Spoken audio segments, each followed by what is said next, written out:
ukuri nuko kwizera Imana ari imwe mu mbaraga zikomeye zituma umuntu agira amahoro n'icyizere nubwo ibintu byaba bikomeye.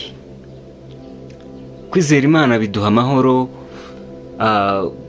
mu bibazo, kuko uwizeye Imana umutima we ntuhora mu bwoba, abazi ko nubwo ibintu byaba bikomeye Imana iri kumwe nawe, Imana imuri hafi iri kumureba.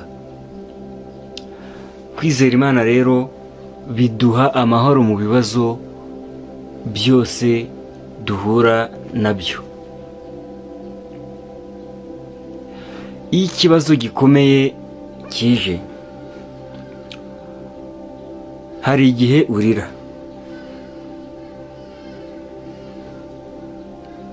hari igihe ucika intege, ariko iyo wizeye Imana ubona imbaraga zo gukomeza urugendo ukajya imbere, ukabivamo, ukava mu kibazo urimo. Muri Yesaya hariya ibice byaho 41 umurongo wa 10 niho hatubwira ngo ntutinye kuko ndi kumwe nawe, ntukihebe kuko ndi Imana yawe,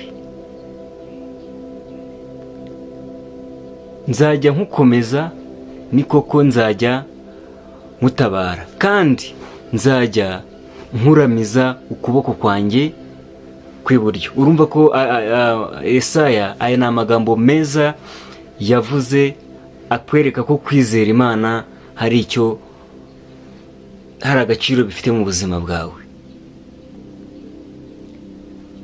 Iri ni isezerano ry'Imana ritwibutsa ko tutari twenyine mu bibazo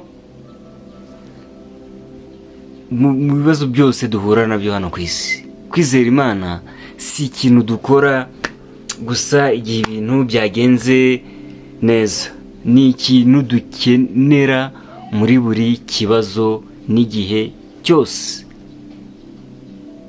Gusa iyo twizeye Imana iduha amahoro, ikatuyobora, kandi ikaduha imbaraga zo kunesha ikije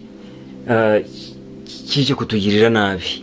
Niba uri mu kibazo uyu munsi, ntucike intege, egera Imana mu isengesho, uyiringire wizeye, uzabona ko amahoro n'imbaraga biva kuri yo.